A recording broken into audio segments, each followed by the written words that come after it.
Kothagudem corporation పీఠంపై CM Revanth Reddy focus పెట్టారు. CM Revanth రెడ్డితో సిపిఐ నేత పల్లా వెంకటరెడ్డి సమావేశమయ్యారు. ఈ మేయర్ పదవి కోసం సిపిఐ, కాంగ్రెస్ రెండు పట్టుబట్టాయి. దీంతో తెగని పంచాయతీతో ఇద్దరు వేర్వేరుగా పోటీ చేశారు. 60 డివిజన్లు ఉండగా అందులో 22 డివిజన్లు సిపిఐ, 22 డివిజన్లు కాంగ్రెస్ కు వచ్చాయి. 8 బీఆర్ఎస్ గెలుచుకుంది. ఒకచోట కాంగ్రెస్ మద్దతుతో సిపిఎం, 1 బీజేపీ, మరొక 6 ఇండిపెండెంట్లు గెలిచారు.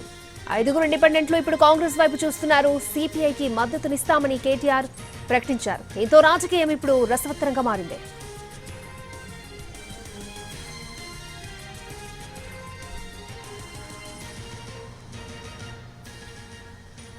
కొత్తగూడెం కార్పొరేషన్ పీఠంపై సీఎం రేవంత్ రెడ్డి ఫోకస్ పెట్టారు. సీఎం రేవంత్ రెడ్డితో సిపిఐ నేత పల్లా వెంకటరెడ్డి సమావేశమయ్యారు.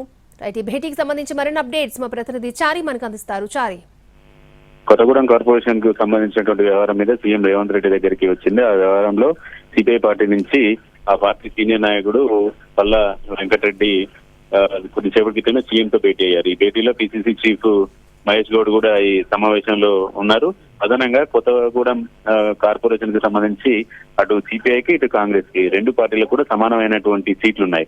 ఈ నేపథ్యంలో మరోవైపు బీఆర్ఎస్ కూడా సిపిఐ పార్టీకి ఓపెన్ గా ఆఫర్ ఇచ్చింది, మా మద్దతు మీకు ఇస్తామని చెప్పేసి. ఈ నేపథ్యంలో రాష్ట్ర వ్యాప్తంగా సిపిఐ, కాంగ్రెస్ పార్టీ మిత్రపక్షంగా కొనసాగుతున్నటువంటి సందర్భంగా కేవలం కొత్తగూడెంలోనే ఇలాంటి పరిస్థితి ఫ్రెండ్లీ కాంటెస్ట్ చేద్దాం అనుకున్నటువంటి నేపథ్యంలో సమానంగా సీట్లు కూడా వచ్చాయి. ఈ నేపథ్యంలో ఎలాంటి వ్యూహాన్ని అనుసరించాలి, అవసరం అనుకుంటే కార్పొరేషన్ కి సంబంధించి మేయర్ పదవిని సిపిఐకి ఇవ్వాలా, లేదంటే స్వతంత్రులతో కలిసి కాంగ్రెస్ పార్టీ మేయర్ సీట్ తీసుకోవాలనే దానికి సంబంధించినటువంటి చర్చ జరిగింది. ప్రస్తుతం దీని దగ్గర కూడా సిపిఐ మన కొత్తగూడెం కార్పొరేషన్ కి సంబంధించినటువంటి వరకు మేయర్ పదవిని తమకు వదిలేయాలనేటువంటి ఒక ప్రతిపాదన తీసుకొచ్చినట్టు తెలుస్తుంది. దీనిపై అటు CM, PCC chief Mahesh Goud ఇద్దరు కూడా దీని మీద చర్చ జరుగుతున్నాయి.